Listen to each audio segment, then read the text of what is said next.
నమస్తే రమగారు. నమస్తే ఏదైనా ఒక చిన్న సిరీస్ చెప్పుకుందామండి. చీకటి చిన్నరాజు చెప్దాం. చీకటి చిన్నరాజు. ఏంటి రమగారు? ఏమీ లేదు, మామూలు కదే, పేరే అలాంటిది. చీకటి కోడాల్లాగా ఉన్నాయి. 16 రాత్రులు అనగానే మీరు ఒకటి ఎక్స్పెక్ట్ ఆ, చేశారు అదే కదా. కదా. భలే సిరీస్ రమగారు అవి. 16 రాత్రులు, అపూర్వ చింతామణి, ఆ, సూపర్ అవి. ఒక ఊపు ఊపేసినాయి. ఎవరెవరు చూడలేదో వాళ్ళందరూ మళ్ళీ చూడండి. మళ్ళీ చూడండి, అప్పుడు ఖచ్చితంగా కొత్తగా వచ్చిన వాళ్ళంతా కూడా ఆడియన్స్ మ్మ్. డెఫినెట్ గా చూడాలండి. సరే, చీకటి చిన్నరాజు ఎవడు వాడు ఏమిటి కథ? పూర్వం కళ్యాణి రాజ్యానికి ధర్మపాలుడు అని ఒక రాజుగారు ఉండేవాడు. ఆయన భార్య మణిమాల. చాలా కాలం సంతానం లేదట. అయితే ఒకనాడు ఈయన వేటకెళ్ళాడు. వేటకెళ్తే కొంచెము వేట ప్రోగ్రాం అంతా హడావిడిగా ముగుస్తూ ఉండగా ఈయన కొంచెం పక్కకి వెళ్ళిపోయాడు సైన్యం నుంచి.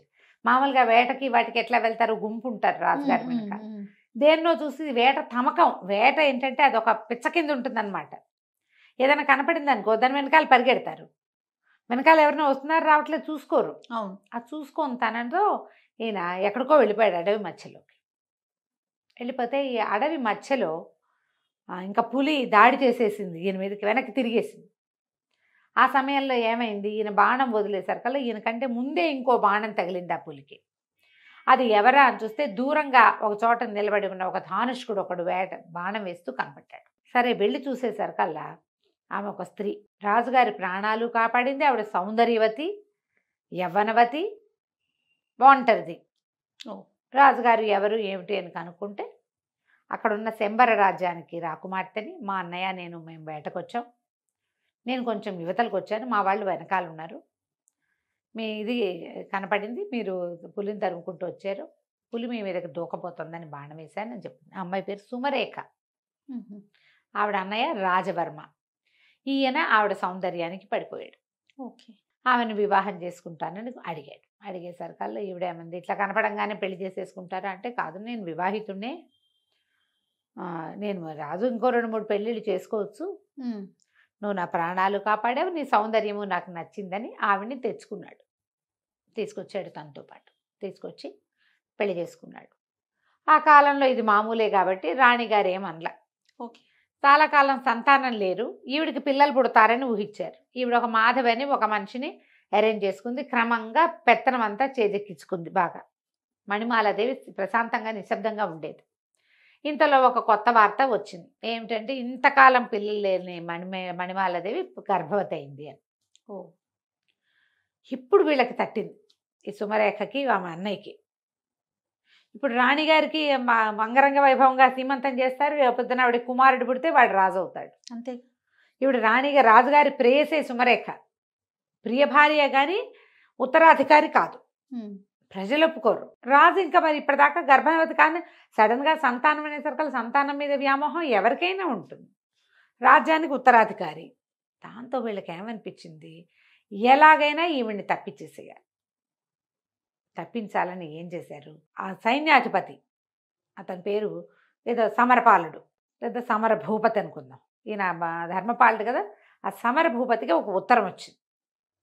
ఏమని, మణిమాలాదేవి రాసింది, రాజుగారి ప్రవర్తన బాగుండలేదు, ఎక్కువగా ఆయన సుమరేఖతో గడుపుతున్నారు, మరి సుమరేఖ పరిస్థితి కూడా ఏదో, ఆ అమ్మాయి చాలా పెత్తనాలు అవి చెలాయిస్తుంది, ఒకసారి రండి మీతో మాట్లాడాలి అని రాణిగారు రాసినట్టు ఒక ఉత్తరం రాయించారు. ఉత్తరం చదువుకున్నటువంటి సమరవర్మ వచ్చాడు ఇక్కడికి, అంతఃపురానికి వచ్చాడు. ఈ ఉత్తరం పంపించే రోజుల్లోనే ఈవిడ రాజుగారికి చెప్పింది, ఏమిటో ఆవిడ గర్భవతి అని అదని, ఇన్నాళ్ళు కలగని సంతానం ఇవాళ ఎలా కలిగింది, మీరేమో ఎక్కువగా ఇక్కడ స్పెండ్ చేస్తున్నారు, అప్పుడప్పుడునే వెళ్తున్నారు ఆవిడ దగ్గరికి. ఆవిడ మీద కొన్ని మాటలు పుట్టినాయి. నా చెలికత్తెలు చాలామంది, నువ్వెవరితోటి మాట్లాడో మగవాళ్ళతో, మీ తోడుకోడలు అందరితోటి మాట్లాడుతుందని నాకు చెప్తున్నారు, సైన్యాధికారితోటి ఈవిడికి సంబంధం ఉందని రాజుకి హింట్ ఇచ్చింది. నేను నిరూపిస్తా, వీళ్ళిద్దరూ కలిసి ఉన్నప్పుడు నీకు నిరూపిస్తానని చెప్పింది. రాజు కొంచెం కాస్త ఆలోచిస్తున్నాడు, అవునా కాదా, ఇంతకాలం నుంచి కలుసున్నా, ఆవిడ చిన్నప్పుడే పెళ్ళయింది, ఆవిడ ఎప్పుడు అలాంటిది కాదు, ఇట్లా ఎందుకు వచ్చింది, ఈయనకి ఏమనిపిస్తుంది, నేను సుమరేఖతో ఎక్కువ గడుపుతున్నా, అందుకని ఈవిడేమైనా కొత్త వేషం వేస్తుందేమో అనిపించింది. ఈ ఉత్తరం చూసుకున్నటువంటి సమరవర్మ గారు వచ్చాడు. వచ్చి వాకిట్లో నుంచి లోపలికి అంతఃపురంలోకి ప్రవేశించాడు. సైన్యాధిపతి వచ్చాడు అనగానే మరి సహజంగా ఆయన ఎందుకు వచ్చాడో అని ఆవిడ లేచి వచ్చింది. వీళ్ళిద్దరూ ఓ గదిలోకి చేరేసరికల్లా రాజుగారు వచ్చేసారు.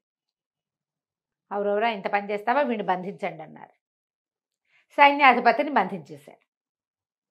రాణి గారిని చెడదిట్టాడు. ఆవిడ తెల్లబోయింది. ఇప్పుడే ఉత్తరం వచ్చింది, ఇప్పుడే అతను వచ్చాడు, ఉత్తరం కాదు ఇప్పుడే అతను వచ్చాడు, అతను ఎందుకు వచ్చాడో కూడా నాకు తెలీదు, ఇప్పటిదాకా ఏనాడు అతను వచ్చినవాడు కాదు, నువ్వు లేనప్పుడు నేను ఆయన కలవలేదు అని ఎంత చెప్పినా ఆయన వినిపించుకోలేదు. అతను ఉత్తరం చూపించడానికేమో ఉత్తరం లాగేసుకున్నారు అతని దగ్గర నుంచి. ఓకే. నేను ఉత్తరం చూసి వచ్చాను అని చెప్పినా కూడా రాణి గారిని అడిగితే నేనేం ఉత్తరం రాయలేదంటుంది. అతనేమో ఉత్తరం చూసి వచ్చానంటాడు. దాంతో అతన్ని బంధించారు, ఊరేశారు ఒక్క రోజులో. అయ్యో. సైన్యాధిపతి తిరగబడతాడు ఇక్కడ, అతన్ని తప్పించేశారు. మహామంత్రి కులశేఖరుడు ఆయన ఏమన్నాడు, మహాపతివ్రత మణిమాలాదేవి ఆవిడ చాలా ఉత్తమురాలు, ఇప్పుడు అతనికి శిక్ష విధించినట్టుగా ఈవిడికి విధిస్తే ఎట్లా, పైగా గర్భవతి, స్త్రీలను శిక్షించకూడదు మనం అంటే. ఈయన ఏమన్నాడంటే ఒక సుమంత్రుడని ఒక వీడిని పిలిచి సైనికాధికారిని, ఈవిడిని అడవుల్లో దింపేసిరా, బతికితే బతుకుతుంది, పోతే పోతుంది అని. నేను పతివ్రతనని ఆవిడ పదే పదే చెప్పింది. పతివ్రతమైతే బతుకుంటావు, లేకపోతే పోతావన్నాడు రాజు. ఈ సుమంత్రుడి దగ్గర గుర్రం ఎక్కించి పంపించేశారు. ఏం చేస్తుంది, గుర్రబండి ఎక్కించేశారు. వెళ్ళిపోతే అడవి మధ్యలోకి తీసుకెళ్ళి, కథ కూడా ఈ అడవి మధ్యలోకి వెళ్ళటం అదే మొదలు పెడతారనమాట. నేను తర్వాత కథ అంతా ముందు చెప్తున్నాను. అడవి మధ్యలోకి వెళ్ళి ఇక్కడ ఎక్కడో చోట వదిలిపెట్టమన్నారమ్మా, ఇక్కడ దింపుతానంటే ఆవిడ బతిమలాడుతుంది, ఆయన నీ పుణ్యం ఉంటుంది, నీకు నేను తెలుసు, సైన్యాధిపతి తెలుసు, ఇట్లా ఎందుకు జరిగింది అనేది నాకు అర్థమే కావటం, నా ఊహకు అందటం లేదు, ఇక్కడ నన్ను దింపద్దు, ఈ నట్టడవిలో, ఈ అడవి చివర మా గురువుగారి ఆశ్రమం ఉంది, అక్కడ వదిలిపెట్టు అని చెప్పేసరికి ఇతను ఏం చేస్తాడు మరి, ఏం చేయాలి, గర్భవతి రాణిగారు, రాజుగారు ఆజ్ఞ ఉంటే మాత్రం సరే. ఇతను ఏం చేశాడు, అడవి మధ్యలో వదిలిపెట్టమన్న మాటని మింగేసి అడవి చివరి దాకా తీసుకెళ్ళాడు. అక్కడ ఒక ఋష్యాశ్రమం ఉంది. పోనీలే. సరే, ఆ ఋష్యాశ్రమం వెళ్ళి తలుపు కొట్టేసరికల్లా ఆ తలుపు తీసి ఆయన నిర్ఘంటపోయాడు. ఇదేమిటమ్మా మణిమాలాదేవి, నువ్వు వచ్చావు ఏమిటంటే ఆవిడ పరమ దుఃఖంతో, నేను వెళ్ళగొట్టబడ్డాను, నా చరిత్రకే కళంకం వచ్చింది, గర్భవతిని, అక్కడ ఇంకా సంతానం కలుగుతుందో లేదో తెలీదు, రాజ్యానికి ఉత్తరాధికారి శిశువు, నాకు ఏం చేయాలో తెలియక మీ దగ్గరకు వచ్చానని చెప్తాను. ఈ సుమంత్రుడికి నేను చెప్తాను, నేను ఇక్కడ వదిలిపెట్టి వెళ్ళిపో అని చెప్పి బండిని వెనక్కి పంపిస్తారు. ఈవిడ పరమ దుఃఖంతో రాజుగా ఆయనకి చెప్తున్నాడు. ఆయన పారాయణ స్వామి ఆయన పేరు. ఆయన ఈ మణిమాలాదేవి తాలూకు పుట్టింటి ఆస్థాన గురువుగా ఉండేవారు. ఓహో. ఆయన ఇక్కడ ఉన్నాడని ఈవిడికి తెలుసు. ఇంకా ఆయన ఏం చేస్తాడు, సరే ఈవిని తన దగ్గర అట్టి పెట్టుకుంటాడు. చూద్దాం, మన అవకాశం కోసం చూద్దాము. సుమరేఖ ఇప్పుడు రాణిగా ఉంది, రెండో రాణిగా ఉంది. ఆమె అన్నయ్య చాలా మటుకు రాజ్యంలో తన ప్రతిభ చూపిస్తున్నాడు. ముందు నాటికి ఎట్లా ఉంటుందో, రాజ్యం వాళ్ళ చేతుల్లోకి వెళ్ళిపోతుందా, ఏమవుతుంది, ఆమెకు సంతానం కలిగితే జ్యేష్ఠుడిని వదిలిపెట్టి రెండో భార్య సంతానానికి అవకాశం ఇస్తారా, అదేమిటో తెలియదు. ముందు ఇన్నేళ్ల తర్వాత వచ్చిన గర్భం ఈ శిశువుని రక్షించుకోవాలి, ఇక్కడే ఉండిపోతుంది. ఉన్నాక కొంతకాలానికి ఆవిడికి కుమారుడు కలిగాడు, చక్కటి పిల్లవాడు పుట్టాడు. సరే, సంతానం మగ సంతానం అయితే గ్యారంటీగా వీడే రాజు, అంతే. వినయపాలుడు అని పేరు పెట్టి పిల్లవాడిని పెంచారు. ఆ 18-19 ఏళ్ళు వచ్చేదాకా ఎన్నో రకాల యుద్ధ విద్యలు నేర్పించారు. ఈ పారాయణ స్వామిని చూడ్డానికి అన్ని రాజ్యాల నుంచి చాలామంది ఆయన శిష్యులు వచ్చేవాళ్ళు. వచ్చిన శిష్యుడు వచ్చినట్టు సంవత్సరాల తరబడి ఇక్కడ ఉండి ఈ అడవిలో ఈ పిల్లవాడికి రాజోచితమైన విద్యలు నేర్పించేవాళ్ళు. ఎన్నో రాజోచిత విద్యలు నేర్చుకున్నాడు. నేర్చుకుని 18 నుండి 19వ ఏడు వచ్చాక, అంటే మన ప్రకారం మైనారిటీ వెళ్ళిపోయాక, అక్కడ కూడా రాజ్యంలో 19వ ఏట ప్రజల్లోకి పంపటము, 20వ ఏట రాజును చేయటము వాళ్ళ పద్ధతి. 18 నిండాక ఊళ్ళల్లో తిరగడానికి పంపించేవాళ్ళు రాజకుమారులని. వాళ్ళు అన్ని ఊళ్ళు తిరిగి దేశంలో ఎలాంటి పరిస్థితులు ఉన్నాయి, ప్రజలు ఎలా ఉన్నారు ఏమిటి, మన తర్వాత మన రాజ్యం తాలూకు సరిహద్దులు ఏమిటి, అలా సరిహద్దుల దాకా వెళ్ళి చూడడం ఆ కాలపు ఆచారం. ఆచారం ప్రకారం ఈ కుర్రవాడికి విషయం అంతా చెప్పారు. ఇది మన పరిస్థితి అని చెప్పి, నువ్వు వెళ్ళి నీ రాజ్యాన్ని వశం చేసుకునే పూచి నీది, ఏం చేయాలి ఎలా చేయాలో మేము చెప్తాం, అడవి చివరి నుంచి అడవి మొదట్లోకి మేము షిఫ్ట్ అయిపోతాం, నీకు అవసరమైతే ఏదైనా సహాయాన్ని మా సలహాన్ని నేను అందిస్తానని చెప్పి చెప్పాడు పారాయణ స్వామి. చెప్పాకే కుర్రవాడు మన వినయ్ పాలుడు ఏం చేశాడు, కొంత ధనాన్ని మూటగట్టుకుని ఈవిడ వచ్చేటప్పుడు కొంత బంగారం తెచ్చుకుంది, ధనం తెచ్చుకుంది. తర్వాత అక్కడి నుంచి ఇక్కడి నుంచి వచ్చేటువంటి శిష్యులు కొంత డబ్బు చేర్చారు ఇక్కడికి. ఆ డబ్బు మూటగట్టి ఆ అబ్బాయికి ఇచ్చి పంపించారు. అతనికి ఒక గుర్రాన్ని అరేంజ్ చేశారు. గుర్రం వేసుకుని ఈ అడవంతా దాటి, తర్వాత కాలంలో అమ్మ, తండ్రి, తల్లి, పారాయణ స్వామి కూడా అడవి దాటి ఇటు చివరకు వస్తారు ఊరు వైపుకి. కానీ ప్రస్తుతం ఇతను వెళ్ళాడనమాట. వెళ్ళి కళ్యాణి రాజ్యంలోకి ప్రవేశించాడు. ఈ కళ్యాణి రాజ్యంలో ఎలాంటి పరిస్థితులు ఉన్నాయంటే, రాజుగారిని చంపేశారేమోనన్న అనుమానం ఉంది. ప్రస్తుతం రాజుగారు రాజవరమే ఉన్నాడు. సుమరేఖకి సంతానం కలగల. ఈ 18 ఏళ్లలో సంతానం కలగలేదు. రాజ్యం ఆవిడది. రాజుగారు తమ మాట వింటలేదని ఆయన్ని ఖైదు చేసి హౌస్ అరెస్ట్ చేశారని, అంతఃపురం లోపల భాగాల్లో ఎక్కడో ఆయన్ని బంధించారని చెప్తారు. కానీ ఆయన అయితే ఎవరికీ కనపట్టలే. చంపేశారన్న మాట కూడా ఉంది. ఓకే, చంపేశారో బతికుంచి ఉంచారో అది ఇంకా తెలియదు. అది కూడా ఈ అబ్బాయి కనుక్కోవాలి. సరే, ఇతను ఏం చేశాడు, వెళ్ళి ఒక పేదరాశి పెద్దమ్మ ఇంట్లో చేరాడు. ఆవిడకి ఏం చెప్పాడంటే, ఆవిడ బాగా పాత రోజుల్లో బాగానే ఉండేది. ఇప్పుడు ఆవిడ దగ్గర ఏం లేదు, బయట నుంచి వచ్చే జనాలు కూడా ఎవరు లేరు. పెద్దమ్మ, సరుకులన్నీ తెచ్చి పడేస్తా, నాకు వండి పెట్టు, నువ్వు కూడా హాయిగా తిను, నేను ఎందుకు వచ్చాను, ఏం చేస్తాను లాంటి పడక్కు, నీకు తిండి కావాలి, అది నేను పెడతా అని చెప్పి సరేనని ఒప్పుకుంటూ వీడు ఏం చేశాడని సరుకులు తీసుకొచ్చి పడేశాడు. చక్కగా కమ్మగా వండి పెట్టేది, హాయిగా తినేవాడు. రాత్రిపూట పెద్దమ్మ కూడా చాపేసుకుని వీడు పక్కనే పడుకునేది, కానీ వీడు మంచం మీద పడుకునేవాడు. చల్లగా అర్ధరాత్రి అయ్యేసరికి ఊళ్ళోకి వెళ్ళేవాడు. ఊళ్ళో తిరుగుతూ ఉండేవాళ్ళు. అయితే ఇక్కడ రకరకాల పరిస్థితులు నడుస్తున్నాయి ఊళ్ళో. ఎప్పుడైతే రాజుగారు లేకుండా రాజుగారి బావమరిది రాజు అవుతాడో ప్రజలకు ఒక అసంతృప్తి ఉంటుంది. మధ్య మధ్యలో చిన్న చిన్న దొంగతనాలు, దారి దోపిళ్ళు అవి జరుగుతూ ఉండేవి. ఈ దోపిళ్ళని వాటిని అరికట్టడం కోసం కొంతమంది పూర్తి పాత రాజుగారి సేవకులు ఉంటారు, ఏమంటారు, నమ్మిన బంట్లు, వాళ్ళు తిరగబడతారు ఎక్కడో చోట. వీడు రాజు ఏంటి, వీడు అసలు మన రాజ్యం కాదు, వీడిదేమో అదేదో పల్లెటూరు వాడు, అంటే వీళ్ళు ఏమనాలి, ట్రైబ్స్ వాళ్ళు, వాడొచ్చి మన మీద రాజ్యం చేయటువంటి, మనకొక రాజ్యం, మన రాజ్యానికి ఒక పద్ధతి ఉందని ఇట్లా మధ్యలో నగరి జనాలు మాట్లాడుకుని తిరగబడేవాళ్ళు. దాన్ని అణచడానికి రాజవర్మ చాలా ట్రై చేసేవాడు. పెద్ద గుంపుల్ని కాపలా పెట్టేవాడు. రాత్రిపూట ఎక్కడ ఏ అల్లర్లు తలెత్తకుండా. ఈ అబ్బాయి ఏం చేసేవాడు, వినయపాలుడు ఊళ్ళో అంతా తిరిగి ఊళ్ళో పరిస్థితులు ఒకటి చూసుకుంటూ వచ్చేవాడు. చాలా కాలం అడవిలో పుట్టి పెరగటం వల్ల, అడవిలోనే పుట్టి పెరిగాడు కదా, అక్కడే ఉన్నాడు కదా, అతనికి చిన్న చిన్న 4-5 రకాల ఆకుల్ని మిక్స్ చేసి వాటిలో నుంచి విషం తయారు చేయటము, మత్తుమందు తయారు చేయటము, అలాంటివి మంచి విద్యలు పట్టుబడి ఉన్నాయి వాడికి. అడవుల్లోనే కదా ఉన్నాడు. సరే, ఒకనాటి రాత్రి ఏం చేశాడంటే, ఒక పల్లెటూరు వేషం వేసుకుని ఒక కుండతోటి చెరుకు రసం కుండ నిండా నింపుకొని తీసుకెళ్తున్నాడు. తీసుకెళ్తుంటే ఇది ఎక్కడుంది, వెళ్ళాడు వీడు, ఒక సైనిక శిబిరం ఉంది. ఒక సైనికాధికారి, ఒక 15 మంది సైనికులు ఉన్నారు. వాళ్ళందరూ చూస్తుండగా వాడు పక్క నుంచి వెళ్తుండేసరికల్లా సైనికాధికారి కొంచెం కొద్దిగా ఆన్లో ఉన్నాడు అనమాట. కాస్త మధ్య మత్తులో ఉండి, ఎవడరా వాడెవడో దొర్లుకుంటూ పోతున్నాడు, ఏదో మోసుకెళ్తున్నాడు, వాడిని పట్టుకోండి అంటే వాడిని పట్టుకొచ్చేసాడు.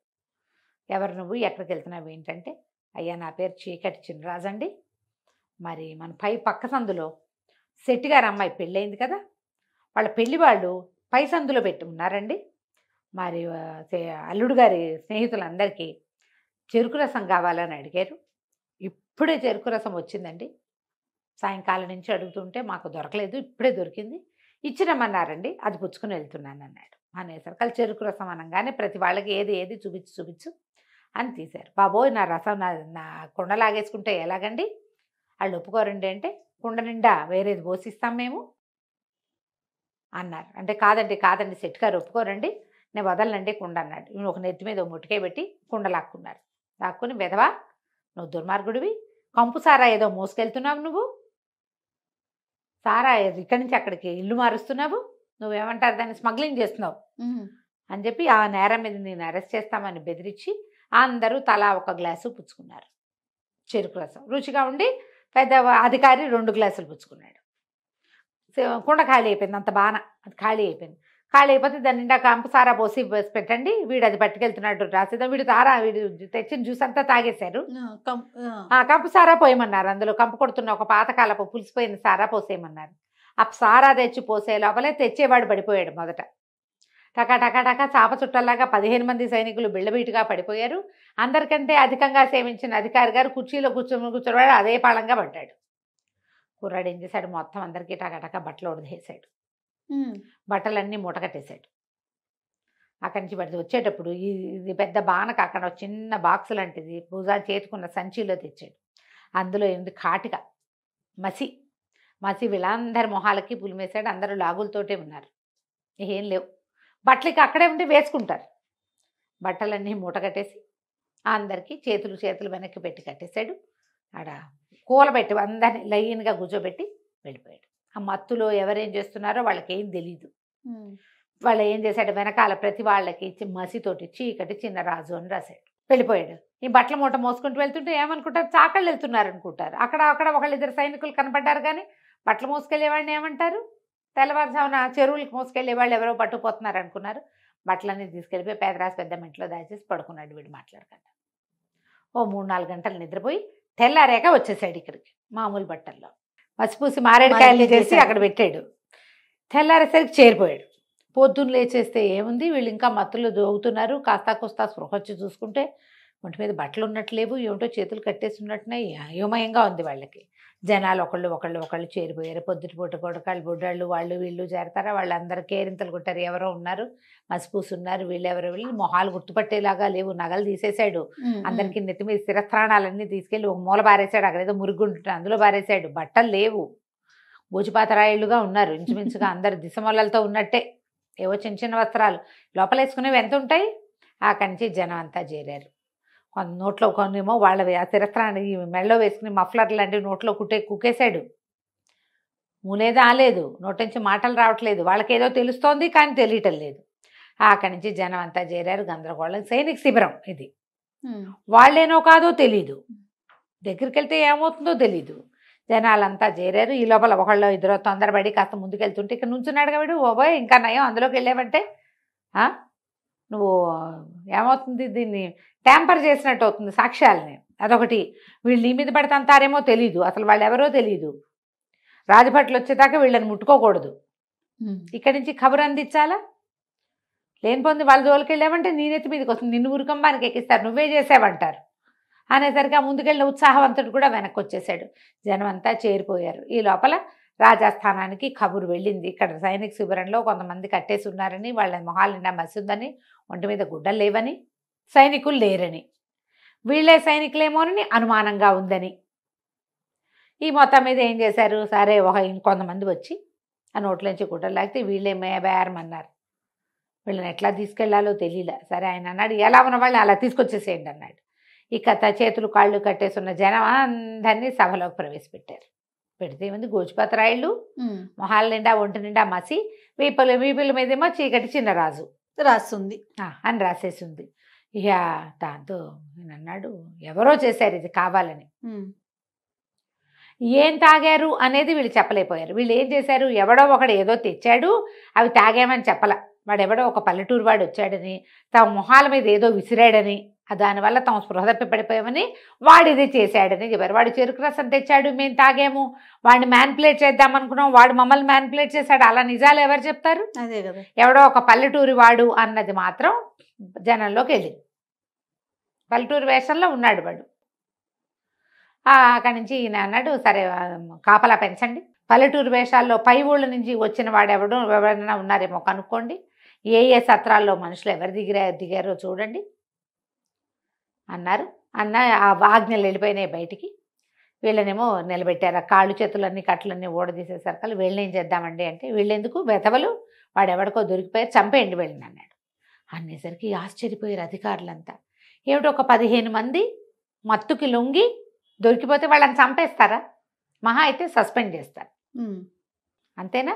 అసలు జరిగింది ఏమిటి అనేది చెప్పవలసింది వాళ్ళు. వాళ్ళు చెప్పింది నువ్వు నమ్మేవో నమ్మలేదో. వాళ్ళు ఉంటే వాడిని ఎవరినో గుర్తుపడతారు కనీసం. అది కూడా చేయకుండా ఇంతమందిని, ఒక అధికారిని 15 మంది భటుల్ని చంపేయటం అంటే ఉరిదీసేయండి అందరినీ అన్నాడు. మొత్తం రాజస్థాన్లో ఉన్న వాళ్ళందరికీ కష్టం వచ్చింది. ఒట్టి పుణ్యానికి వాడేం చేయలా, వాడెవడో చేసేది ఒట్టిగా కట్టేసి వెళ్ళాడు. వీడికి రాజరికం తెలుసా? వీడికి రాజులు ఇట్లాంటి శిక్షలు వేస్తారు?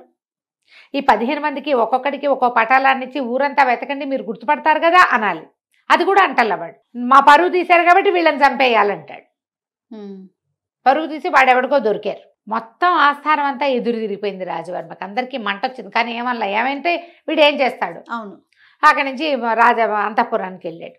వెళ్ళేసరికల్లా చెల్లెలకి చెప్పాడు, ఎవడో చీకటి చినరాజు అని ఒకడు తయారయ్యాడు కొత్తగా, విప్లవకారుడు, సైనికులందరికీ మసిపూసి చేశాడంటే ఈవిడేమంది, నువ్వేమిటి ఊళ్ళో తిరుగుతావు, నువ్వు రాజుగారికి ఎవరు ఫర్గా ఉన్నారో నీకెవరు ఫర్ అవుతున్నారో చూసుకోవా, నేను అంతఃపురంలో ఉండేదాన్ని, ఇంకా బాగా చూసుకోవాలి. వీరవర్మ అని ఒకడు ఉండేవాడు, రాజుకి కుడిభుజంగా ఉండేవాడు, మన మహారాణిని వెడలంపేశాక కూడా రాజుగారి చుట్టూతా తిరిగేవాడు.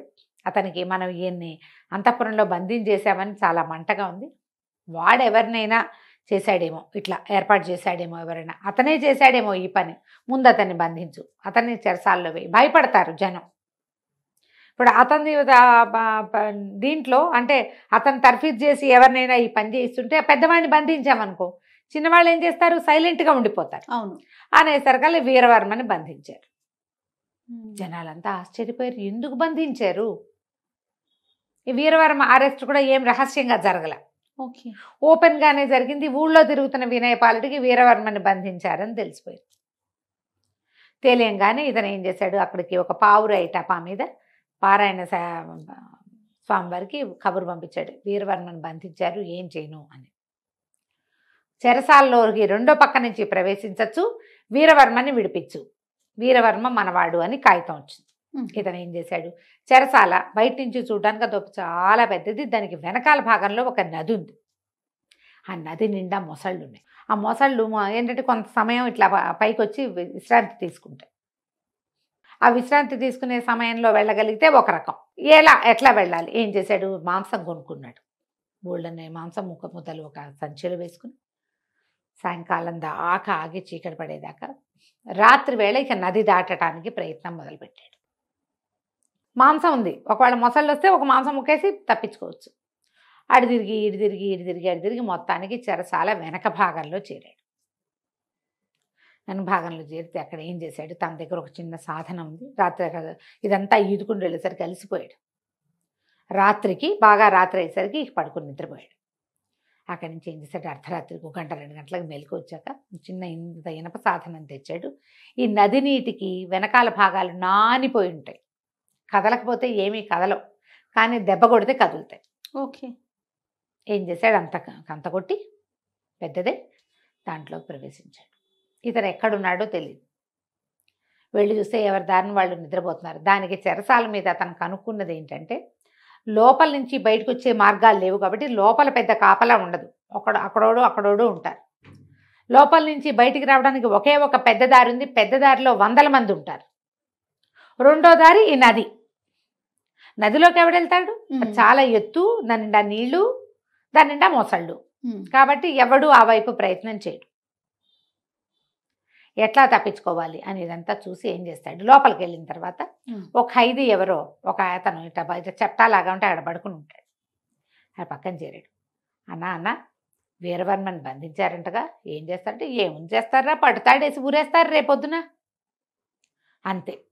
మరి ఊరేస్తే ఎటానా, మరి ఒకళ్ళని ఊరేసుకుంటుంటే అంతేరా, అయితే పారిపోవడానికి దారి ఉందా అన్న అంటాడు.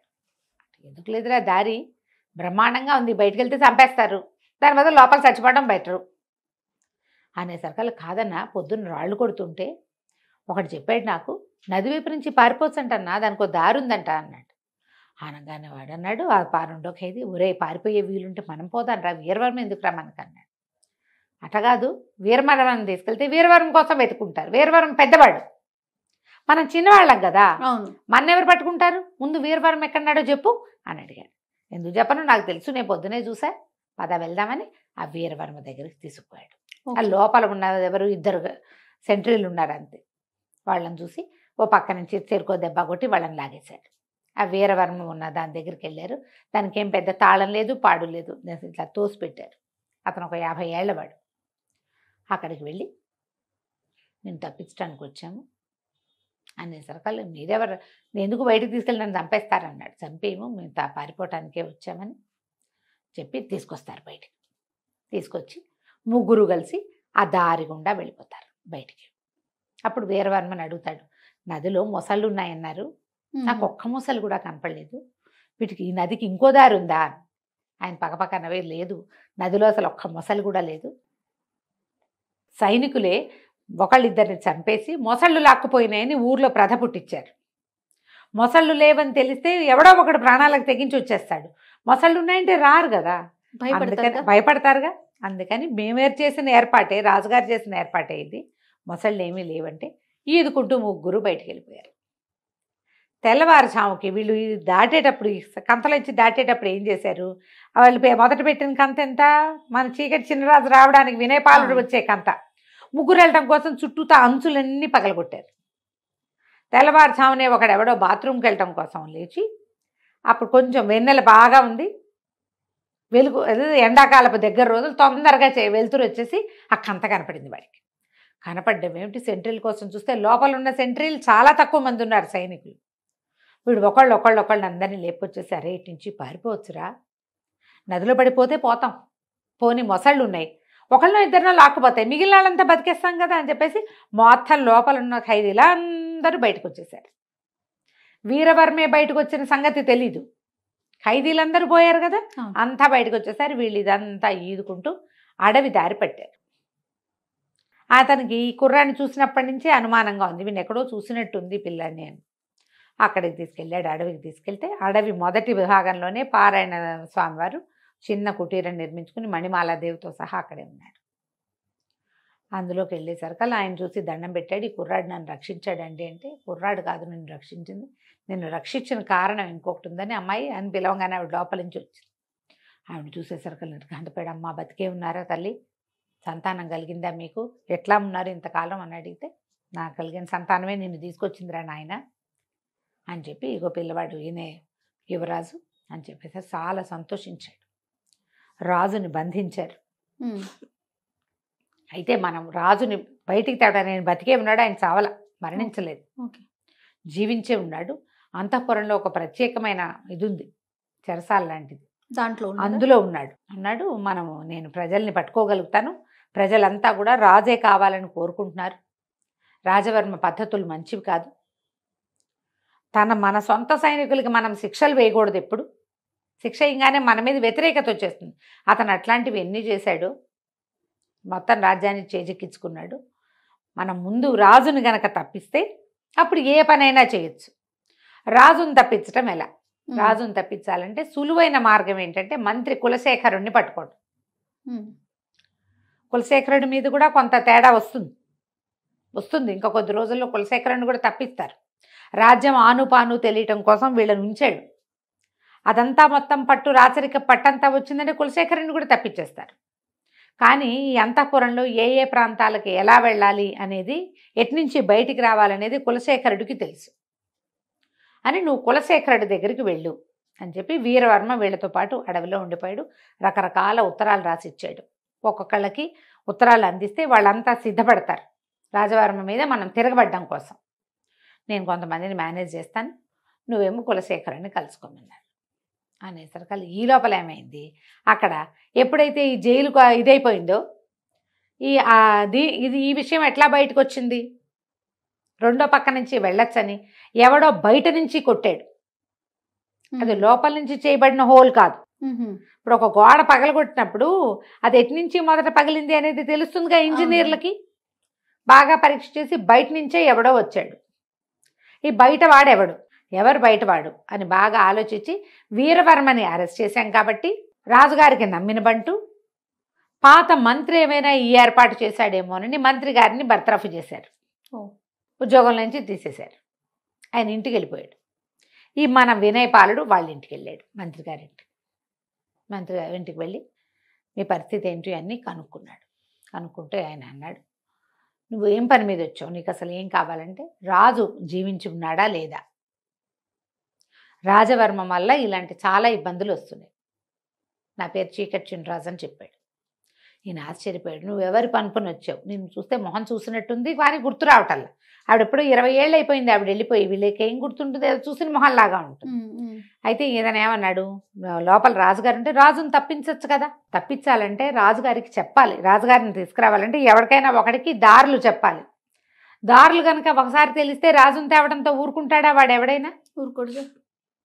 వాడు ఇంకో ప్రయత్నం చేస్తాడు. అంటే ఏ ప్రయత్నము చేయను, నేను ఎలా వెళ్ళాలి, ఎలా తీసుకురావాలో చెప్పండి, మీరు దారి చెప్తే దారి ప్రకారం నేను వెళ్తా. నేను బాగా ఆలోచించి ఇంకో దారి లేదు, రాజును బయటికి తెచ్చేందుకు మార్గం లేదు, ఆయనకు సొంతంగా సంతానం లేదు, ఈ కుర్రాడు నేను రాజు కొడుకునని చెప్పలా, ఒక ఏమంటారు విప్లవకారుడనే చెప్తున్నాడు. వీరవర్మని నేను తప్పించాను, వీరవర్మ అనుయాయినని చెప్పాడు.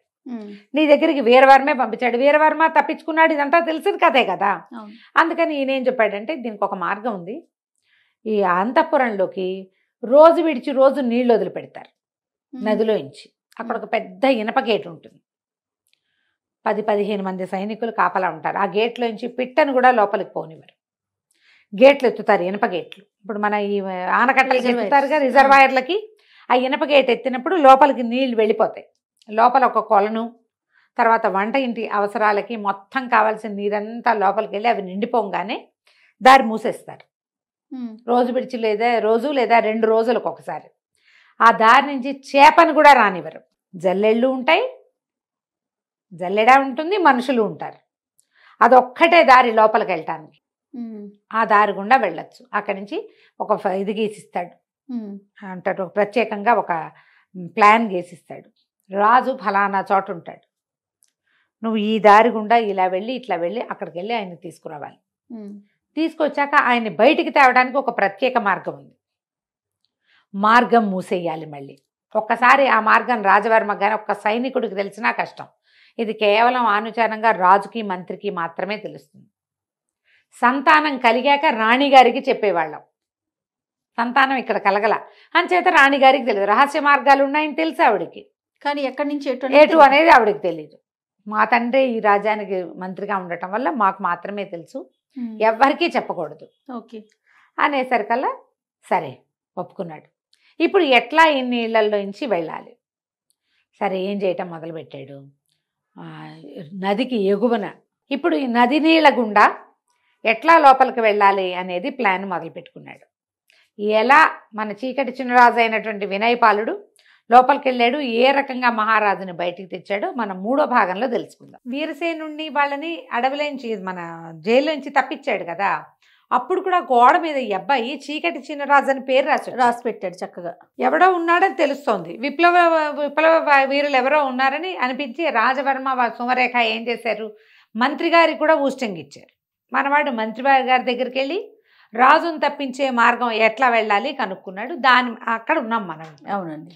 అయితే రాజ్యంలో అంతఃపురం లోపలికి నీళ్లు వెళ్ళే మార్గం గుండా వెళ్ళాలి, ఆ లోపలికి వెళ్ళాలంటే.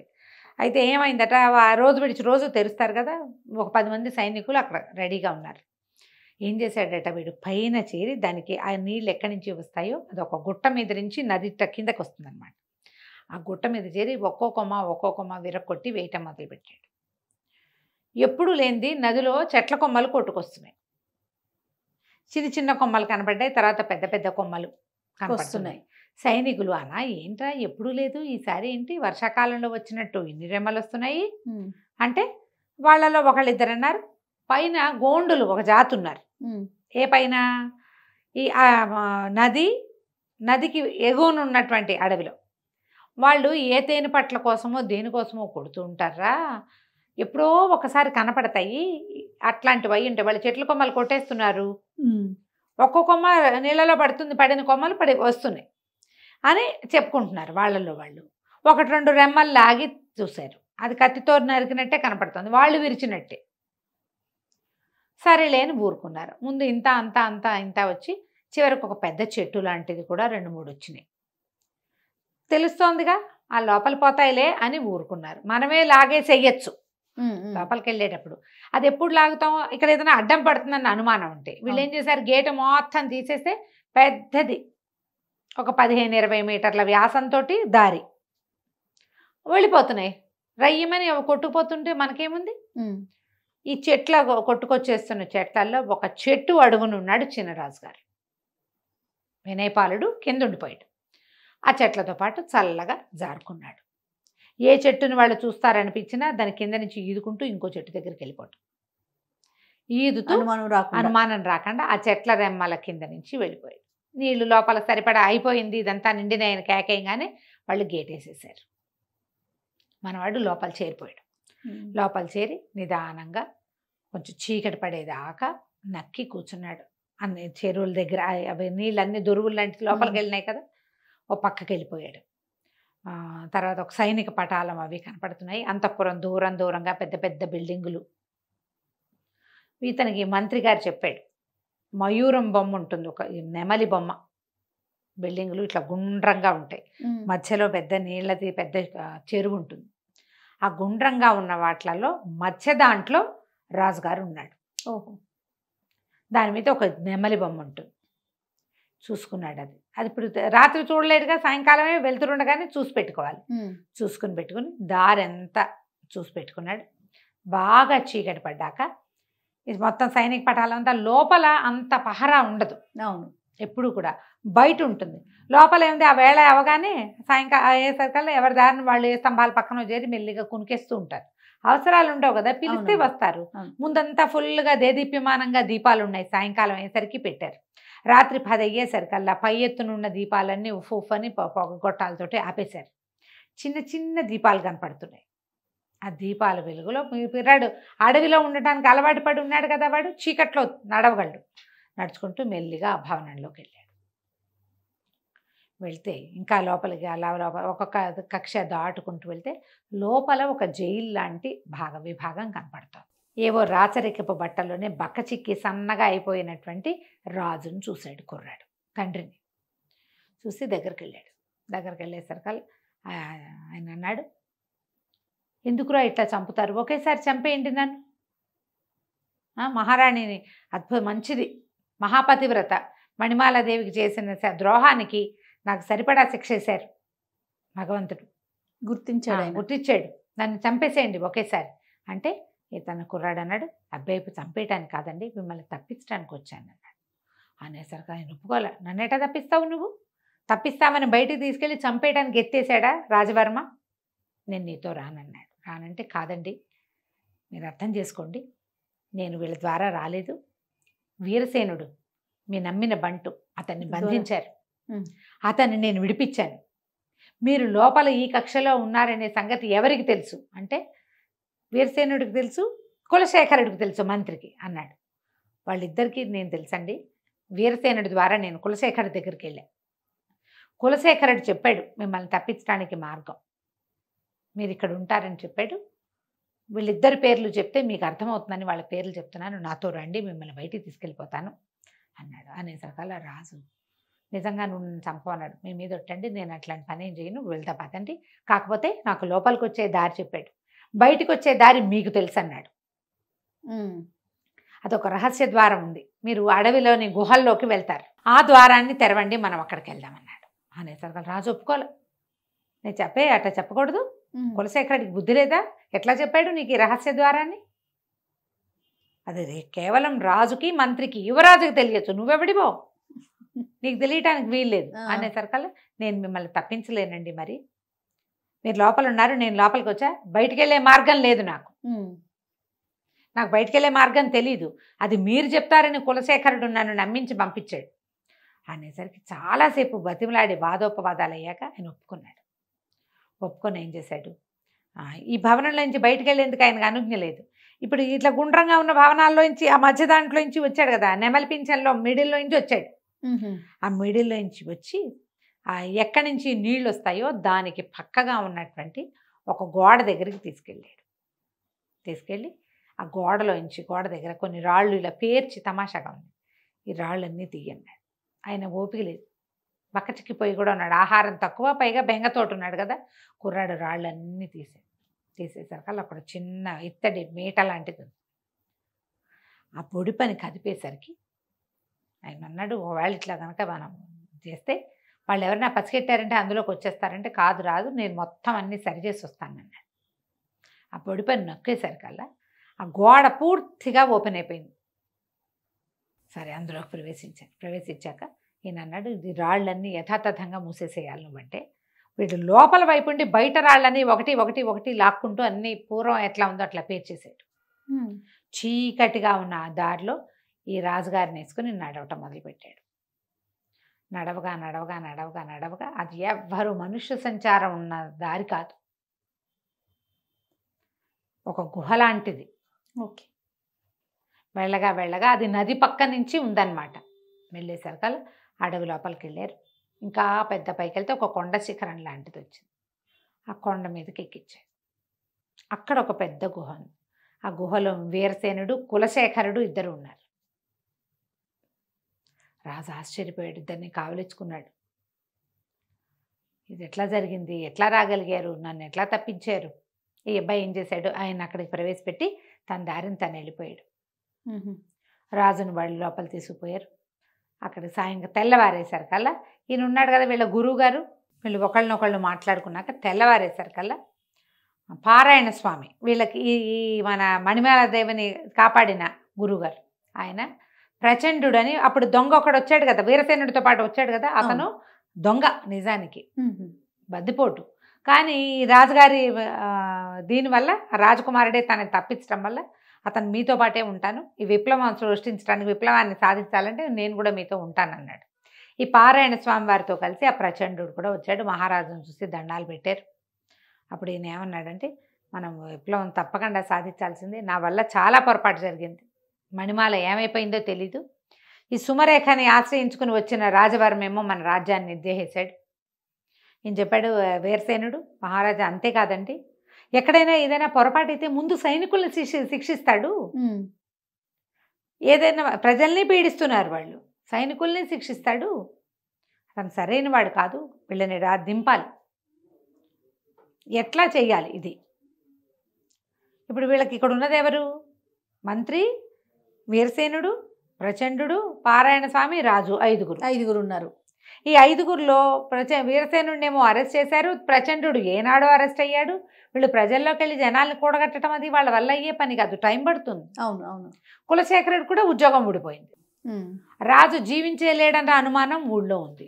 జనాన్ని కూడగట్టాలంటే పబ్లిక్లోకి వెళ్ళాలి కదా. అయితే ఏమన్నాడంటే కులశేఖరుడు, అట్లా కాదండి, ఇంత అద్భుతమైన కార్యక్రమాన్ని మమ్మల్ని అందరినీ ఇక్కడ సమావేశపరిచాడు, పెద్ద యజ్ఞంలాగా జరిగింది, దీనికి అంకురార్పణ చేసింది మన పారాయణ స్వామి అయితే ఇదంతా కార్యసాధన చేసిన వాడు ఒక మా కుర్రవాడు ఉన్నాడు, అతను రావాలంటే ఈ వినయపాలుడు చక్కగా రాజుగారి బట్టలు వేసుకుని చక్కగా విలువైన వస్త్రాలు ధరించి వచ్చాడు, ఇతనే ఈ ఏర్పాటు అంతా చేశాడు, మమ్మల్ని అందరినీ ఒక చోట చేర్చాడని చెప్పారు. రాజుగారు అన్నారు, ఈ అబ్బాయిని ఎక్కడో చూశాను అనిపిస్తుంది, అర్ధరాత్రి చూశాడు ఆయన. అదేలే. తెల్లవారేసరికల్లా ఆయనేమో పంపించేశాడు, వాడు దాన్ని వాడు వెళ్ళిపోయాడు కదా.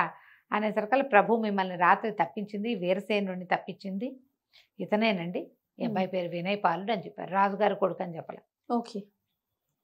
ఇప్పుడు ఏమిటి ప్లాన్ ఆఫ్ యాక్షన్, ఏం చేయాలంటే వీరసేనుడిని మారువేషంలోకి వెళ్ళిపోమన్నాడు. వెళ్ళిపోయి నీకు ఎంతమంది ఉన్నారు, ఎవరున్నారు, ఎంతమంది రాజుగారికి రాజభక్తి ఉన్నవాళ్ళు, పాత రాజు మీద భక్తి ఉన్నవాళ్ళు, రాజును చూసి 15-20 సంవత్సరాలు అయింది వాళ్ళు, ఆవిడ సభలు చేయనిచ్చేది కాదు సుమరేఖ. తర్వాత ఆయన హౌస్ అరెస్ట్ చేసేసింది క్రమంగా. వాళ్ళ అన్నయ్య రాజుగా చెల్లమణి అవుతూ వచ్చాడు. ఓకే.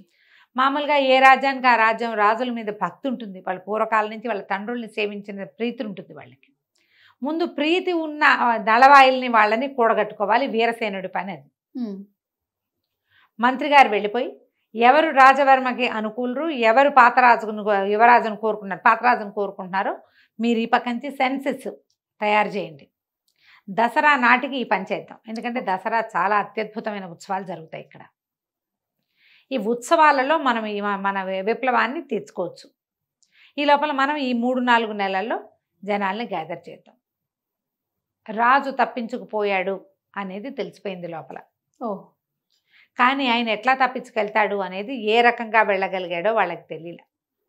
గోడ మీద చీకటి చిన్నరాజు రాయబడి ఉంది. మళ్ళీ ఎట్లా ఏం చేయాలి అంటే, ఏముంది చేయడానికి, కనపడితే చంపేద్దాం ఈసారి అంతే. మనం విప్లవం తెస్తున్నారు తిరుగుబాటుదారులు అని అనిపించిన వీరసేనుడిని లోపల పెట్టాం, వాడు తప్పించుకున్నాడు. కులశేఖరుడు కనిపించట్లేదు. వీళ్ళంతా ఏం చేస్తారు, మన దగ్గర సైన్య బలం ఉంది, మన వాళ్ళందరినీ పిలిపించుకుందాము అని చెప్పి తమ జనాన్ని కొంతమందిని దింపుకున్నారు సుమరేఖ, రాజవర్మ కలిసి. కానీ పండగలు పబ్బాలు మానలా వాళ్ళకి ఏంటంటే చాలా మహా సరదా పండగ రోజుల్లో. చేయించుకోవటం, అన్ని పండగలు బ్రహ్మాండంగా చేస్తారు. ఈ ఉత్సవాలు మొదలవుతాయి, కొద్ది రోజుల్లో దానికి ఏర్పాట్లు అవుతున్నాయి ఊరంతా. కానీ ఊళ్ళో ఒక గగ్గోలు మొదలైంది. రాజు బతికే ఉన్నాడని, ఆయన మళ్ళీ రాజు అవటానికి సిద్ధంగా ఉన్నాడని, ఏదో జరగబోతోందని, తలా ఒక కత్తి కటారు పట్టుకునైనా యుద్ధానికి సిద్ధపడాలని ఒక ఇది ప్రచారం జరుగుతుంది. ప్రచారం ఇదంతా ఎలా ఉంది, లోపల లోపల జరుగుతోంది. రాజుకు అనుకూలమైన వాళ్ళందరూ వీటితో పడలేకపోతున్నాం, వీడు మా డబ్బు బంగారం అంతా లాగేస్తున్నాడు. పాతకాలంలో 10% కడితే ఇప్పుడు 25% పన్నులు లాగేస్తున్నారు, శిస్తులు లాగేస్తున్నారు. ఏదైనా ప్రాబ్లం వచ్చిందంటే మరణమే, ఇంకా రెండోది లేదు. ప్రశ్నిస్తే మరణం, వీడి నుంచి తప్పించుకోవాలి. దాంతో చాప కింద నీరులాగా ఇతని వ్యతిరేకులు ఊరంతా తయారయ్యారు. ఎప్పుడు ఏ రోజున తిరగబడిపోతారో తెలియదు. ఇలా అట్టుడికి లోపల లోపల ఉంది. వీళ్ళు ఏమనుకుంటారంటే మన దగ్గర సైన్య బలం ఉంది, డబ్బిచ్చి జనాల్ని కూడగట్టుకుంటామని వీళ్ళు ఇంకా కొంచెం సైనికులకి జీతాలు భత్యాలు అన్నీ పెంచి, వీళ్ళలో వీళ్ళేం చెప్తున్నారంటే జీతం ఇస్తే తీసుకో, సమయం వచ్చినప్పుడు తిరగబడు అంతే. జీతాలు వద్దని ఎందుకంటే ఇప్పుడు తిరగబడద్దు, సమయం వచ్చినప్పుడు తిరుగుబాటు చేద్దామని అందరికీ ఒక్కొక్కళ్ళకి చెప్పి పెట్టారు. రకరకాల వ్యవహారాలు నడుస్తుండగా దసరా పండగ వచ్చేస్తుంది. ఎలా చేయాలి? దసరా పండగ వచ్చింది. దసరా పండగ అప్పుడు ఉత్సవాలు జరుగుతాయి. ఆ ఊళ్ళో కళ్యాణిలో ఉత్సవాలు ఉంటాయి. ఊరంతా ఉత్సవ సంరంభంలో ఉంది. ఈ లోపల నుంచి దారులు తెలిసిన కులశేఖరుడు, అతనితో పాటు వీరసేనుడు, తర్వాత ప్రచండు, యువరాజైన వినయపాలుడు. యువరాజని రాజుగారికి తెలియదు, కానీ వీళ్ళు ఏం చేశారంటే రహస్య ద్వారాల గుండా కోటలోకి ప్రవేశించారు. ఓకే. ఈ దీంట్లో ఏంటంటే ఆ రోజున చిన్నవి ముఖాలకి చిన్న కవర్లు వేసుకునేది, ఒక రకమైన ఏమంటారు మన ముఖ కవచాలు వేసుకునే పద్ధతి ఉంది. అందరూ కూడా రకరకాల రాక్షసుల ముఖాలు అట్లా వేసుకుని తిరుగుతున్నారు. ఆ వేషాల్లో వీళ్ళు వచ్చేసారు. అక్కడి నుంచి వీళ్ళకి ఎవరెవరు రాజుగారికి అనుకూలంగా ఉన్నారని అనిపించిందో వాళ్ళందరినీ మీరు ఊరేగింపులో మొదటి లైన్లో ఉండండి. ఓకే. ముందు సైనికులు ఉంటారు ఒక లైను, వాళ్ళ తర్వాత వరుసగా బారులుగా ఉంటారుగా. ఫస్ట్ లైను ఆయుధదారులు ఎవరున్నారో వాళ్ళ వెనకాల ఉండాలి. సపోర్టర్స్ వెనకాల ఉంటారు. కారము, మందులు, రంగులు అందించే వాళ్ళు వెనకాల ఉంటారు. వరుసగా ఏమి లేరు వాళ్ళు. అంతమందిని వీళ్ళు గ్యాదర్ చేయలేరు, కొంతమందినే చేయగలిగారు. ఆ ఎవడు ఆయుధాన్ని ప్రయోగించగలను అని నమ్ముతాడో వాడు ఏం చేయాలి, సైనికులు వెనకే ఉండాలి. అనగానే సైనికుడిని పడగొట్టేసేటట్టు. సైనికులు కూడా ఎవరో కాదు, వాడు ఏమైనా గొడవ చేస్తే కొట్టడానికి. ఓకే. వీళ్ళ వాళ్లే కదా వాళ్ళు కూడా. సుమరేఖ తాలూకు పుట్టింటి నుంచి వచ్చిన రాజవర్మ పాత సైనికులు కొద్దిమందే. మిగిలిన వాళ్ళంతా పెద్ద పెద్ద జీతాలతో ఇక్కడ లొంగదీసి ఉంచుకున్న వాళ్ళు, భయపెట్టి ఉంచుకున్న వాళ్ళు, రాజదండనకి భయపడిన వాళ్ళు, ఏదో ఉద్యోగం చేసినా చేయాల్సిందేనని భావించేవాళ్ళు. ఈ గుంపు జనాభా చాలామంది ఉన్నారు. ఎప్పుడైతే సరే వీళ్ళేమో కోట లోపలికి ప్రవేశించారు. వీళ్ళ దగ్గర ఏం చేశారు, వీళ్ళు అడవిలోంచి ఒక ప్రత్యేకమైన చెట్టు ఆకుల్ని ఎండబెట్టి పొడి చేసి ఉంచుకున్నారు. దానికి ముఖానికి కవచం లేకపోతే తుమ్ములు దురదలు వస్తాయి. ఓహో. ఈ దసరా పండగ రోజున ఉత్సవం నాడు అపరాజితాదేవిని ఊరేగించి చెరువులో కలుపుతారు, నదిలో. ఆ రోజున వసంతం చల్లుతారు, బుక్కాలు చల్లుతూ ఉంటారు. ఊరంతా రంగులమయంగా ఉంది, అంతా రంగులు చల్లుతున్నారు. వీళ్ళేం చేశారు, ఈ పైకి వచ్చిన వాళ్ళ నలుగురు చేతుల్లోనూ వసంతం ఉంది. ఈ వసంతంలో వీళ్ళు ఆకుపొడి కలిపేశారు. ఈ దగ్గరికి వస్తూనే ఇలా ఊదే సాధనాలతోటి ఈ సుమరేఖ మీద, రాజవర్మ మీద ఆ రంగు చల్లేశారు. ఓకే. ఇక పెద్దగా తుమ్ములు సైనికుల మీద కూడా పడ్డాయి. ఇది చల్లిన నలుగురు మాత్రం ఒంటికి కవచాలు వేసుకున్నారు. వాళ్ళ ఒంటి మీద పడలా, వాళ్ళ ముక్కులోకి వెళ్ళలా. ఎవరో దూరంగా నిలబడి ఉన్న సైనికులకి వీళ్ళ మీద రంగులు చల్లకూడదు. రాజు రాణి మీద ఎవరు చల్లుతారు? అవును, రాణిగారు, ఆవిడ అన్నయ్య, రాజప్రతినిధి. కింద ఊరేగింపంతా ఊరంతా రంగులమయం, ఎవరి మొహం ఎవడికి ఏమీ కనిపించట్లా. ఈ చల్లబడిన రంగుల్లో సైనికులు కూడా తెలియలే, దగ్గరకు వచ్చిన వాళ్ళ మీద కూడా అది పడిపోయింది. ప్రతివాడు చేతులు కోకేసుకుంటున్నాడు, మొహాలు కోకేస్తున్నారు, పిచ్చి పిచ్చిగా తుమ్మేసుకుంటున్నారు. వీళ్ళ మీద ఎవరో రంగులు చల్లారని చుట్టుపక్కల దూరంగా ఉన్న సైనికులు పరిగెత్తుకొచ్చారు. పరిగెత్తుకొస్తే ఈ నలుగురు, ఇప్పుడు తుమ్మేవాడెవడో తుమ్మని వాడెవడో తెలియదు ఆ గుంపులో, అంతే. వాళ్ళ మీద పడి చాలా మంది వీళ్ళని పట్టేశారు. ఆయనకి వాళ్ళకి అంగరక్షకులుగా ఉన్న వాళ్ళందరినీ పడుకోబెట్టేశారు వీళ్ళు. ఇంకా ఊళ్ళో ఊరేగింపు నడుస్తుంటే ఒక్కొక్క చోట అగో పైన సుమరేఖనిను రాజవర్మని పట్టేశారని కానీ సైనికుల్లో కొందరు తిరగబడంగానే ఈ వెనకాల ఉండేలు బద్దలు అట్టడి చిన్న చిన్న సాధనాలు కూడా పట్టుకున్న వాళ్ళు కూడా సైనికుల మీద తిరగబడిపోయి అందినవాడు అందినట్టు ఒక్కొక్క సైనికుడిని పెడరెక్కలు విరిచి కట్టిపారేశారు. ఓకే. ఒక్కడు వరే వదలంటా నేను మీ వాడినే అన్నవాడిని వదిలేశారు, గింజుకున్న వాడిని కట్టేశారు. ఊరేగింపు అయ్యి ఆగి అమ్మవారిని చెరువు దగ్గరికి పెట్టేశారు కల్లా 70% సైనికులకి తాళ్లే ఉన్నాయి. జనాలే మోసపోతున్నారు ఊరేగింపుని. అమ్మవారిని పూజారులు వాళ్ళు వీళ్ళు చెరువులోకి దింపేశారు. నదిలోకి దింపేసి వెనక్కి తిరిగి వస్తూ ఏం చేశారు, ఇంక ఈ సందడి ఏముండదు, ఎవరి దారిని వాళ్ళు ఇళ్ళకెళ్ళిపోతారు కదా. వీళ్ళల్లో చిన్న చిన్న గుంపులుగా ఏర్పడి తాళ్ళు కట్టేసిన సైనికులను ఈడ్చుకొచ్చారు కొంతమంది. దేవాలయపు వ్యవహారం అంతా ముగిసిపోయింది, వాళ్ళ దారిని వాళ్ళు వెళ్ళిపోయారు. వీళ్ళందరినీ సభాభవనం దగ్గరికి, కోట దగ్గర గుమ్మం దగ్గరికి లాక్కొచ్చేసారు. లాక్కొస్తే కొంతమంది ఒక్కొక్కడు వరే బుద్ధి గడ్డి తిన్నారా నాయన, ఎవరు దొరికారు, మనకి యువరాజు దొరికాడా, మహారాజు దొరికాడా, దేనివల్ల ఇదంతా చేస్తున్నారా, ఈ గలభ ఎందుకురా అంటే మహారాజే ఆయన తప్పించుకున్నాడు అనగానే కొంతమంది తాళ్ళోడి వేసుకున్నారు స్వతంత్రంగా. ఓకే. ఒక ఇంతలో పెద్ద కొమ్ము బూర మోగింది, కోట వశమైపోయింది అని రాజుగారు ప్రవేశించాడు. అన్ని సంవత్సరాల తర్వాత రాజు నా కోట గోడ మీద చూస్తుంటే సంతోషించారు. ఆయన గడ్డం మీసని నెరిసిపోయినాయి, తలకాయ ముగ్గుబుట్టు అయిపోయింది, వంగిపోయాడు మనిషి. మరి 20 సంవత్సరాలు అయిపోవాలా, ఓ పిల్లలు కూడా లేటుగా పుట్టాడు ఆ పిల్లాడు, ఈయన 50 దాటిపోయినాయి. ఓకే. అందరూ కేకలు పెట్టారు, సంతోషించారు. అక్కడి నుంచి అంతా సభాభవనం మొత్తం తెరిచేశారు, అన్ని గేట్లు లోపలికి ప్రవేశపెట్టారు. సుమరేఖను కూడా పట్టేశారు. ఆవిడ మొత్తం రాజుగారి పూర్వోత్తరపు నగలన్నీ వేసుకుని తయారైంది ఊరేగింపు చూడడానికి. నగలన్నీ ఒలిపించి తీసుకొచ్చేసారు. సుమరేఖని రాజవర్మని ఇద్దరిని పట్టుకొచ్చాక ఈవిడ్ని అడవిలో వదిలిపెట్టేయండి కట్టుబట్టలతోటి, రాజవర్మని వధించండి. ఇక వాళ్ళకేం ఆసరా లేదు. ఎవరెవరు సైన్యాన్ని తెచ్చుకున్నారో వాళ్ళందరినీ ఊచకోత కోసేశారు. అవతల నుంచి వచ్చారు కదా, వాళ్ళలో కొంతమందిని వదిలిపెట్టినా యువరాణితో యువరాణితో వెళ్ళిపోతారని వదిలిపెట్టా వాళ్ళు మళ్ళీ తిరుగుబాటు చేయొచ్చు. వాళ్ళలో కొంతమంది తిరగబడ్డప్పుడే కొట్టేశారు. అంతేగా, పడుకున్న వాళ్ళు పడుకున్నారు, చచ్చిపోయిన వాళ్ళు చచ్చిపోయారు. అందరినీ పట్టేసుకున్నారు. అప్పుడు ఈ మొత్తం జనం అంతా చేరారు.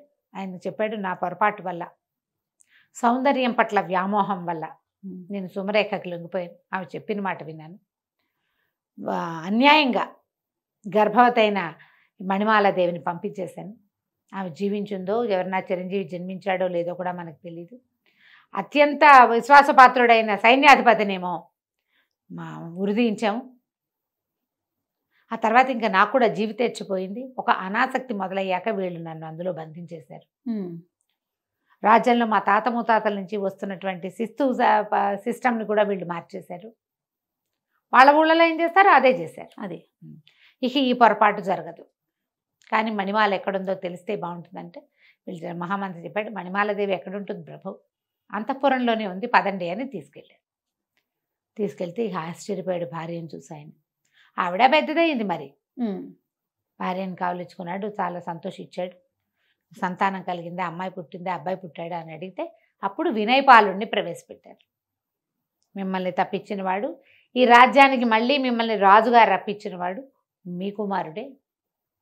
పారాయణ స్వామి వారు ఇది చేయగలిగారు. అడవిలో ఆ చివరున్న ఆయన దగ్గరికి అప్పుడు మొట్టమొదట సుమంత్రుడు ఈవిని తీసుకెళ్ళాడు కదా, అతను చెప్పాడు, నేనే పారాయణ స్వామి వారి ఆశ్రమంలో దింపాను.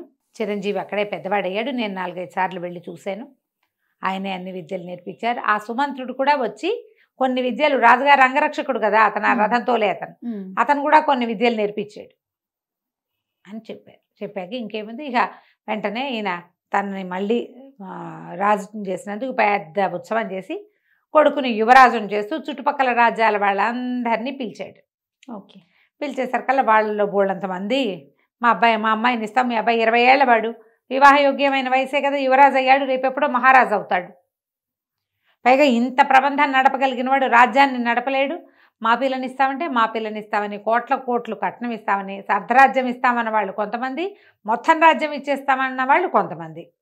ఈ ఊళ్ళో కూడా కళ్యాణిలో కూడా బ్రహ్మాండమైన కోటీశ్వరులు వాళ్ళు, పెద్ద పెద్ద ఆస్తులు ఉన్న వాళ్ళు కూడా మా పిల్లని కూడా చేసుకోండి అని వాళ్ళు కోటాను కానుకలు పెడతామని.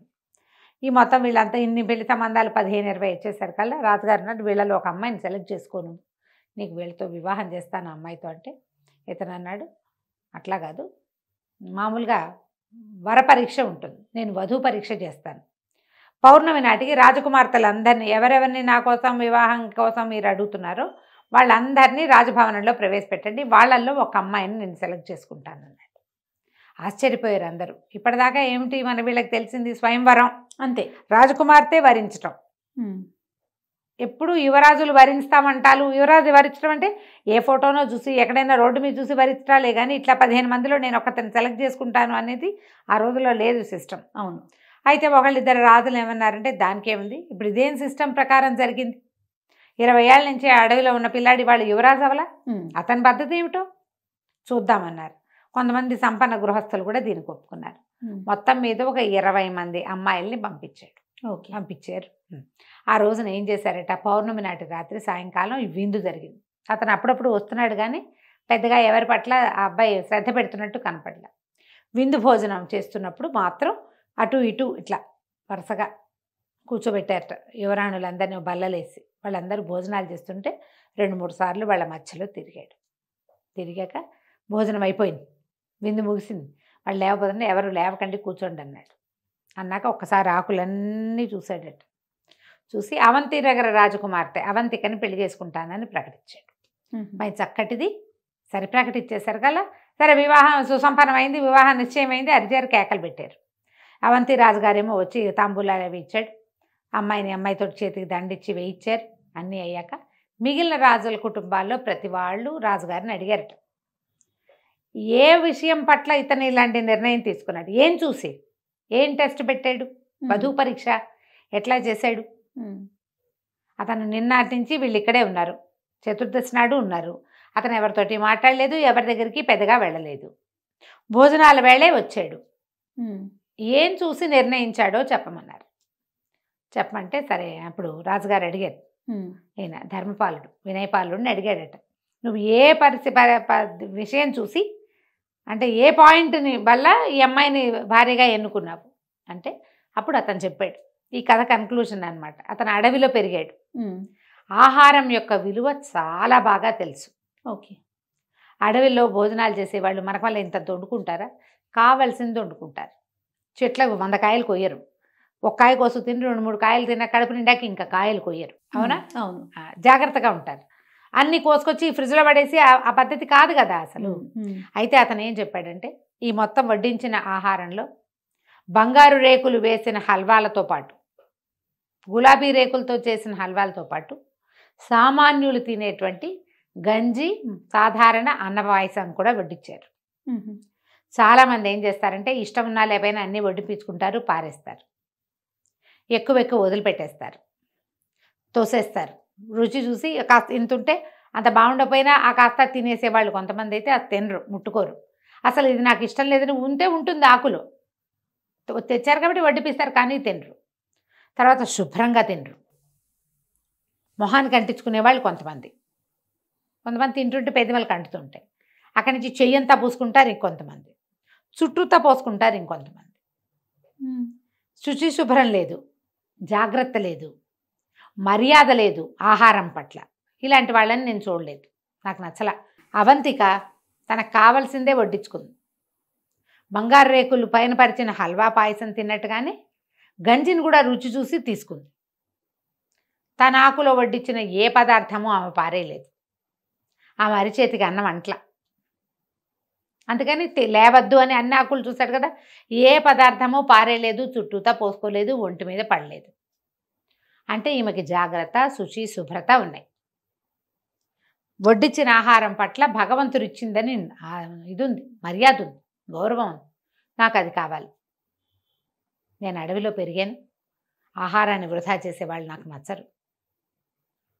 దొరికింది కదా అని వేసుకోవటం, అక్కర్లేదు కదా అని పారేయటం, ఈ 2 విధానాలు సరైనవి కాదు. ఒక రాణికి ఉండవలసిన లక్షణం అది కాదు.